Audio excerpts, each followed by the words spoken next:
"You're just not cut out for this job," Karen said, leaning back in her leather chair, a hint of satisfaction in her eyes. "The Westridge Hotel project needs someone with stronger leadership skills." I maintained my composure, despite the familiar sting of her words. Through the glass walls of her office, I could see our colleagues glancing curiously in our direction. "The same Westridge Hotel project where my redesign saved us $300,000? I asked quietly. Karen waved her hand dismissively. "My redesign. I presented it to the board. After I created it. That's your job, Sophia, to support me." She sighed theatrically. "Look, this isn't working anymore. I need someone who understands their place in the hierarchy." I nodded slowly, a strange calm washing over me. "I understand perfectly. I'll leave on Friday, but Monday will be interesting." Karen rolled her eyes. Always with the cryptic comments, "This is exactly what I'm talking about." "I'm Sophia Vasquez, 49 years old, Senior Project Coordinator at Reynolds Architecture and Design. For 8 years, I've crafted innovative solutions for our clients' most challenging projects. My passion is creating spaces that blend beauty with functionality, but more importantly, staying within budget while exceeding expectations. What stands in my way? Karen Mitchell, 41, my direct supervisor and the firm's youngest partner. She's mastered the art of harvesting others' ideas, particularly mine, and presenting them as her own. Her quick rise through the ranks was built on stolen concepts and misappropriated credit. And now she wants me gone. After years of taking credit for my work, she's decided I'm expendable. Perhaps I've become too vocal about recognition. Perhaps she senses that others are starting to notice the pattern. Whatever her reasons, she's made her move. As I walked back to my desk, I passed the wall of project photos in the main hallway. The Westridge Hotel, the Pinecrest Community Center, the Lakeview Towers, all projects I'd poured my heart into, all bearing plaques with Karen's name as lead designer. My phone buzzed with a text from David, one of our senior architects. "How'd the meeting go?" Karen looked smug. "As expected," I replied. "She's pushing me out." "That's insane. Your coastal restoration project just won an award." Her coastal restoration project, according to the press release. I settled at my desk, unlocking my drawer to retrieve the external hard drive containing copies of all my original designs, email chains, and documentation. Insurance I'd begun collecting months ago when Karen's behavior shifted from merely taking credit to actively minimizing my contributions. My desk phone rang, our receptionist's extension. "Sophia, there's someone from Archer and Hayes in the lobby asking for you. Says it's about the consultation you did for them." I froze. I'd never done any work for Archer and Hayes, our biggest competitor. "I'll be right down." As I rode the elevator, a sinking feeling settled in my stomach. This wasn't just about Karen taking credit anymore. Something else was happening. Something worse than I'd realized. I've spent 27 years in architecture and design. Starting as a drafting assistant in New York, I worked my way through increasingly complex projects while raising my daughter as a single mother. My portfolio expanded from residential renovations to commercial complexes to the sustainable public spaces that became my specialty. 8 years ago, Reynolds Architecture and Design recruited me from a smaller firm in Philadelphia. The promise, a leadership position, creative freedom, and the resources to pursue innovative, sustainable design. For the first 4 years under our previous creative director, I thrived. My coastal restoration project, a series of community spaces built with reclaimed materials that could withstand severe weather events, became the firm's calling card. Then Karen arrived. Originally hired as a project manager, she quickly aligned herself with our aging founder, Harold Reynolds. Her approach was calculated: lavish compliments, strategic lunches, weekend invitations to her Catskills cabin. Within 18 months, she'd secured a partnership, the youngest in the firm's history. Initially, I admired Karen's ambition. Her presentations were polished, her client interactions smooth. She seemed genuinely enthusiastic about my designs, often stopping by my desk to discuss concepts. I interpreted her interest as mentorship, perhaps even friendship. The warning signs appeared gradually. First came the collaborative presentations, where my contributions went unmentioned. Then projects I'd initiated were suddenly reassigned, with Karen overseeing them directly. In meetings, she began interrupting me or rephrasing my ideas as her own. Sophia had an interesting starting point, she would say, but I refined it into something more practical. Harold, nearing retirement and increasingly disengaged, seemed charmed by Karen's confidence. Other partners, mostly men over 60, responded similarly to her carefully cultivated image of competence combined with just enough deference to their experience. My colleagues noticed the pattern. David from the architectural team once whispered, "Did she seriously just present your riverfront concept as her breakthrough idea?" Our receptionist, Jenna, started marking my original designs with timestamps before filing them, giving me silent nods of support. I persevered, believing my work would eventually speak for itself. When we won the Regional Design Excellence Award for the Coastal Project, I anticipated acknowledgement. Instead, Karen accepted the award alone, her speech excluding any mention of my contribution. That night, I began backing up my work, saving emails, documenting my design process with dated entries. Not for confrontation, I still hoped things would improve naturally, but for peace of mind. Looking back, I was naive. Karen wasn't just an opportunist. She was systematic in her approach. Each appropriated design, each stolen concept, was a deliberate step in her career advancement, and I had unintentionally become both her greatest resource and her largest threat. Our relationship had settled into an uneasy pattern, her taking credit, me producing more work, increasingly resentful but conflict-averse. Until yesterday, when she requested my complete portfolio files for archival purposes. Something about her expression, a mixture of entitlement and calculation, finally triggered my suspicions. In the lobby, a well-dressed man in his 50s extended his hand. "Ms. Vasquez, James Donovan from Archer and Hayes. Thank you for meeting with me." "There must be some misunderstanding," I said carefully. "I've never consulted for your firm." His brow furrowed. "That's strange. We have preliminary designs for our Portland waterfront project that were attributed to you. Karen Mitchell shared them last month, said you'd provided consultation." My stomach dropped.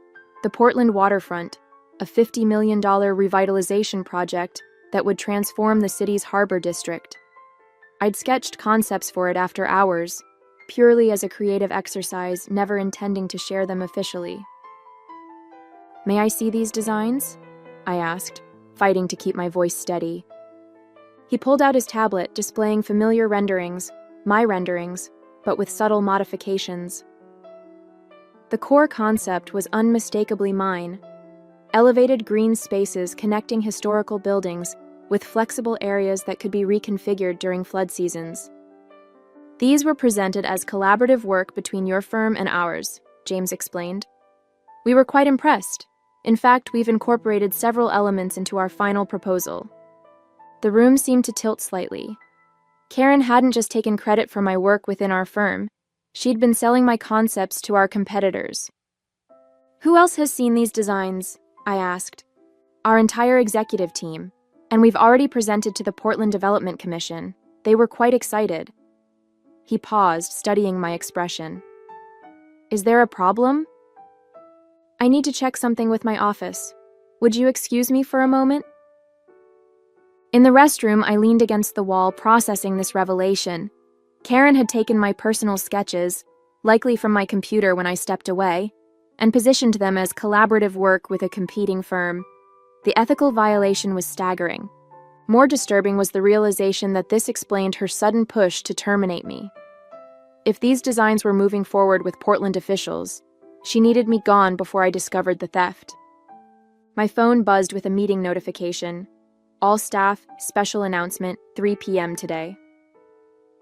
When I returned to my desk, activity around the office had intensified. People were talking in hushed groups, giving me concerned glances. David stopped by, lowering his voice. Harold is flying in for the meeting. Something about a transformative partnership. With Archer and Hayes, I guessed. His eyes widened. How did you know? James Donovan is downstairs with my designs for the Portland waterfront. Your designs? David looked confused. Karen's been working on Portland for months.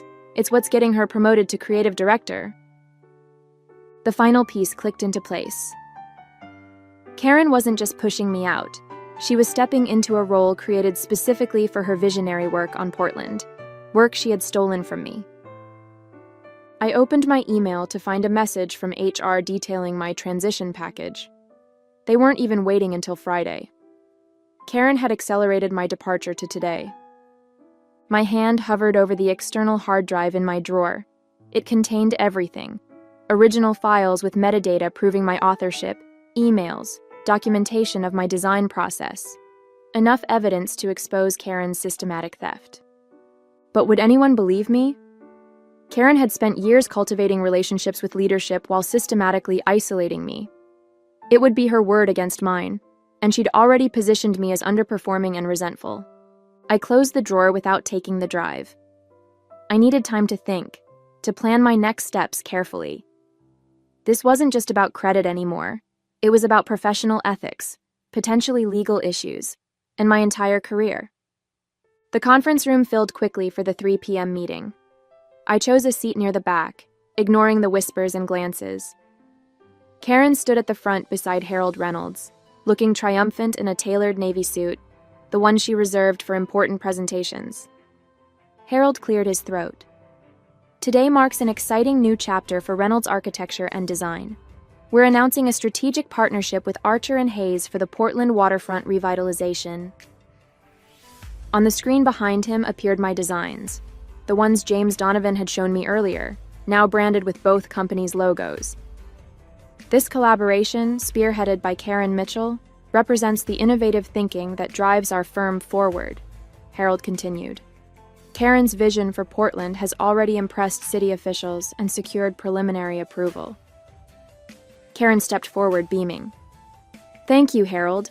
This project exemplifies our commitment to sustainable urban renewal. She clicked through my sketches, explaining concepts I'd developed over countless late nights, as if they were her own inspiration.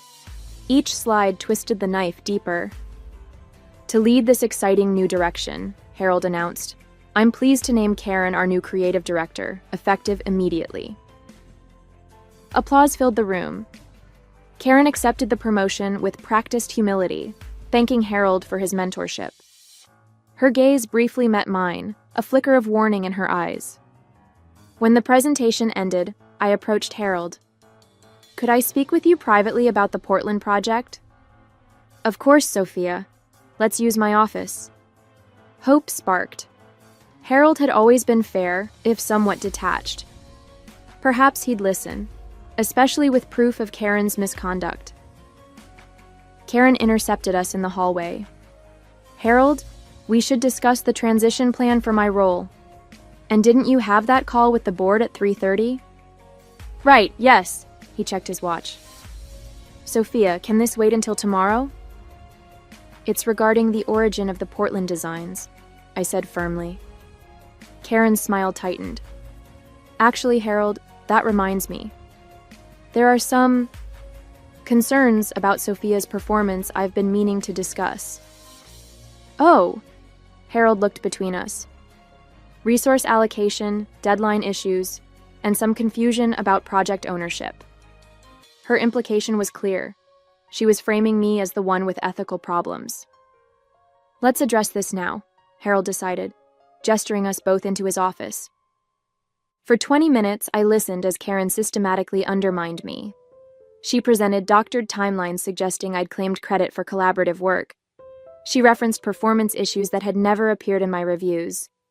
Worst of all, she implied I'd accessed her computer and copied her Portland concepts. That's completely untrue, I finally interrupted. I have proof that... Sophia, Harold sighed. This isn't productive. Karen has documented her concerns thoroughly. Given these issues and the restructuring around our new partnership, we think it's best to accelerate your departure. You're terminating me today? Without investigating her claims? Karen produced a folder. Your separation agreement, standard terms, 2-month severance. We'll need you to clear out your desk by the end of the day. I stared at the document, rage and disbelief warring within me. And if I dispute this? Harold's expression hardened. We have documentation of performance issues going back months. Fighting this would only damage your professional reputation.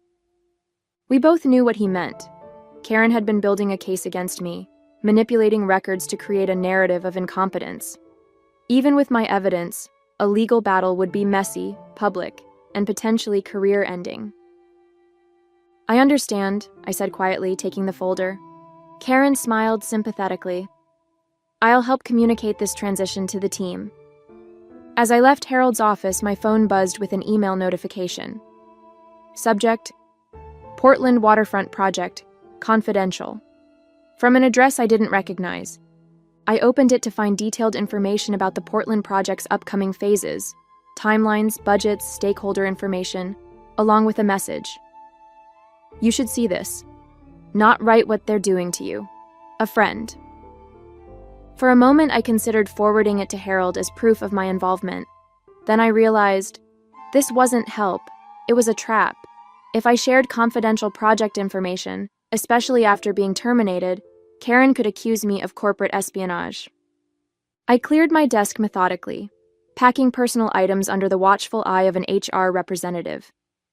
The external hard drive with my evidence went into my bag first. Family photos, design awards, and the small succulent plant my daughter had given me followed. 8 years reduced to a single cardboard box. I'm sorry it ended this way, Jenna whispered as she hugged me goodbye at reception. We all know what really happened. Thank you, I said, touched by her support. Take care of yourself. Outside, I hailed a cab, giving the driver my address before sinking into the back seat. Only then did I allow myself to acknowledge the magnitude of what had happened. My career at Reynolds was over. My reputation potentially damaged. 8 years of work appropriated by someone else. My phone buzzed with texts from concerned colleagues. I silenced it, needing space to think. The separation agreement sat heavily in my bag, its terms simultaneously generous and insulting. 2 months' salary in exchange for my silence and a legally binding admission of inadequate performance. At home, I poured a glass of wine and opened my laptop. First, I backed up all evidence to a secure cloud account. Then I began researching my options, making notes on employment law and intellectual property rights. A knock at my door interrupted my research. Through the peephole, I saw David looking worried. I came to check on you, he said when I opened the door. Things happened so fast today. I invited him in, grateful for friendly company. Karen had it all planned. The termination, the partnership announcement, her promotion. It's worse than you know, David said, accepting the wine I offered. After you left, Karen told everyone you'd been stealing her designs for months. She implied you were sharing confidential work with competitors. I nearly dropped my glass. She's accusing me of exactly what she did. She showed emails, Sophia. Messages that looked like they came from your account, sending designs to outside firms. That's impossible. I never sent... I paused, a horrible thought forming. When did she say these emails were sent? David thought for a moment. Last month, mostly. She had dates.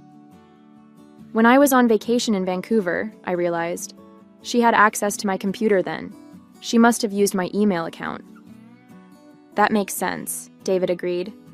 But she presented it convincingly. Even people who like you were starting to doubt. I felt sick. Karen hadn't just stolen my work and fired me. She was systematically destroying my professional reputation, ensuring I couldn't challenge her version of events. There's something else, David said hesitantly. A rumor that Archer and Hayes might hire you as a consultant after your non-compete period. What? Why would they? Then it hit me. That's her insurance policy. She's setting it up to look like I sold my designs to them all along. David nodded grimly. If you take any action against Reynolds, she'll use that narrative to discredit you." After David left, I sat stunned, processing the elaborate trap Karen had constructed. She hadn't just outmaneuvered me, she'd planned multiple moves ahead, anticipating my potential responses and neutralizing them before I could act. My phone rang, an unknown number. Against my better judgment, I answered. "Ms. Vasquez? James Donovan from Archer and Hayes again. I wanted to follow up on our conversation." "Mr. Donovan, I can't discuss anything related to Reynolds or the Portland project. I'm no longer with the firm." "Actually," he said, "that's precisely why I'm calling. Our leadership team was impressed with the concepts Karen attributed to you. We'd like to discuss a potential position." It was confirmation of exactly what David had warned me about, the job offer that would cement Karen's narrative of my betrayal. "I need to consider my options," I replied carefully. "Can I call you next week?" After hanging up, I opened my laptop again, navigating to my email archive. I searched systematically through 6 years of correspondence with Karen, looking for anything that might help my case. In a folder of project communications from 3 years ago, I found it, an email chain I'd completely forgotten. Karen, seeking my input on a struggling project, had explicitly acknowledged my authorship of the coastal restoration design. "Need your magic touch on this one," she'd written. "The kind of innovative approach that made your coastal project such a success." It wasn't just evidence of my work. It was Karen, in her own words, confirming I was the true creator of the award-winning design she now claimed as her own. With renewed determination, I spent the weekend building my case. The email I'd discovered was just the beginning. I worked methodically through my archives, constructing a timeline of Karen's appropriation of my work. By Sunday night, I had compiled a detailed dossier, original design files with metadata proving my authorship, email chains showing the evolution of concepts Karen later claimed, performance reviews contradicting her claims of my inadequacy, and testimonials from former clients who had worked directly with me. Monday morning, I prepared to take action. My plan was straightforward. Submit a formal complaint to Reynolds' board of directors, complete with my evidence, then consult with an attorney about potential legal claims. As I reviewed my documents one final time, an email notification appeared, from Harold Reynolds. "Sophia, concerning developments have emerged regarding the Portland project. Need to speak with you immediately. Available to meet this morning." Hope flared briefly. Perhaps Harold had discovered Karen's deception on his own. I responded, agreeing to meet at a coffee shop near the office at 10 a.m. Harold looked haggard when he arrived, the confident firm leader replaced by an anxious older man. "Thank you for meeting," he began. "I'll be direct." After our announcement, Portland officials requested additional background on the design concepts. They were impressed with the innovation and wanted to feature the designer's process in their public relations materials. I waited, sensing what was coming. Karen couldn't answer their technical questions, he continued. When pressed, she became evasive. One official recognized elements similar to your work on the coastal restoration project and asked specifically about your involvement. "And what did Karen say?" I asked. Harold grimaced. "She claimed you had been her mentor, guiding her understanding of sustainable design principles." Despite everything, I laughed. "Her mentor? She's been taking credit for my work for years." "I'm beginning to see that," Harold admitted. "Portland has paused the project pending clarification of the design authorship. Our partnership with Archer and Hayes is in jeopardy." "Why tell me this? I've been terminated, remember?" "Because Karen insists you have the original files that could resolve this issue. She's claiming you took them when you left." The audacity was breathtaking. Even now, Karen was manipulating the situation, trying to force me to hand over my evidence. "I have the original files," I confirmed, "along with proof that they're my work, not Karen's." Harold leaned forward. "Sophia, the firm's reputation is at stake. We need to resolve this quickly and quietly." "Reinstate me," I said. "Full position, clear my record, and remove Karen from any project involving my designs." "That's not possible. Karen is already announced as creative director. Then I'll take my evidence to Portland officials directly, and to the architectural press. Harold paled. You'd damage the entire firm to get back at Karen? I'd ensure proper credit for my work, I corrected. The damage to Reynolds would be collateral to Karen's actions, not mine. As we reached this impasse, my phone buzzed with a news alert. Archer and Hayes announces withdrawal from Portland Waterfront Partnership. I showed Harold the headline. His face fell. It's already unraveling, I said gently. You have one chance to control the narrative before this becomes a public scandal. Harold stared at his coffee, clearly calculating options. What exactly do you want, Sophia? A public acknowledgement of my work. Karen removed from any project involving my designs, and I want to present my Portland concepts to the city officials personally. And the termination? I haven't decided yet, but I won't sign the separation agreement. Harold nodded slowly. I'll need to consult with the board, but the Portland situation requires immediate attention. As he left, I received another email from James Donovan at Archer and Hayes. Portland officials requesting clarification on design authorship. Would value your direct input on concepts Karen Mitchell presented. A separate email arrived from a Portland city planner, reaching out directly regarding waterfront revitalization concepts, questions about sustainable elements in the design. While Harold deliberated with his board, the situation was evolving beyond his, or Karen's, control. The very clients Karen had impressed with my work were now reaching out to me directly. For the first time since my termination, I smiled. Karen had built her career by taking credit for others' work. Now, her inability to explain the very designs she'd claimed would expose her fraud to everyone who mattered. Tuesday morning arrived with a sense of inevitability.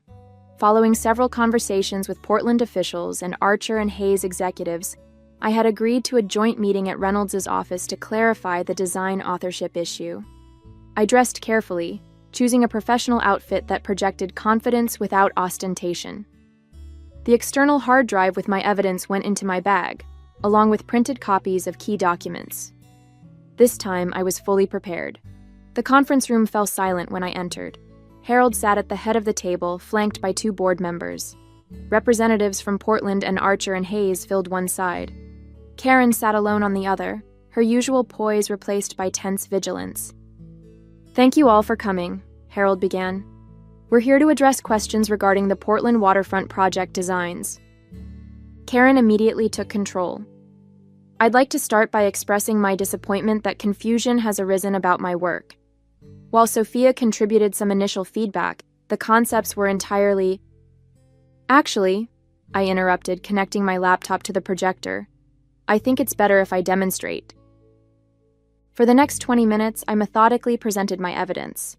Original design files with timestamps predating Karen's creation by months, process documentation showing the evolution of concepts, and most devastatingly, emails where Karen herself acknowledged my authorship of various elements. As you can see, I concluded, these designs represent my work, developed independently and without authorization from Reynolds after Karen took my previous coastal restoration project concepts without attribution. The Portland officials exchanged glances. These are precisely the technical details we've been requesting, one said pointedly to Karen, details you weren't able to provide. This is absurd, Karen protested, her voice rising. She's manipulated those timestamps. She's trying to sabotage me because she's jealous of my promotion. Actually, said the Archer and Hayes representative, our technical team has verified the metadata. These are unquestionably the original files. Furthermore, added Harold quietly, our IT department has confirmed unauthorized access to Sophia's computer during her vacation last month. Karen's face drained of color as she realized her carefully constructed narrative was collapsing. Harold, you can't possibly believe... Karen, he interrupted firmly, I think it's time for you to leave. Karen's downfall was swift and comprehensive.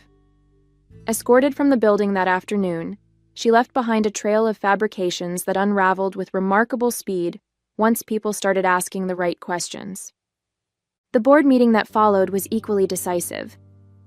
Harold, fighting to salvage the firm's reputation, announced my reinstatement with a promotion to creative director.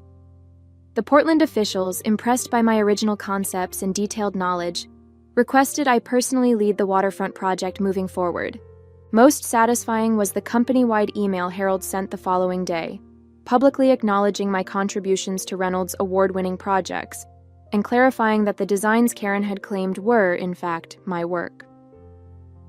"I underestimated you," Harold admitted when we met privately. "I should have listened when you tried to tell me what was happening." "Yes, you should have," I agreed, not willing to absolve him too easily. 8 years of my work was attributed to someone else while you looked the other way. His chastened expression confirmed he understood the magnitude of his failure. 1 month later, I stood before the Portland Development Commission, presenting my refined vision for their waterfront.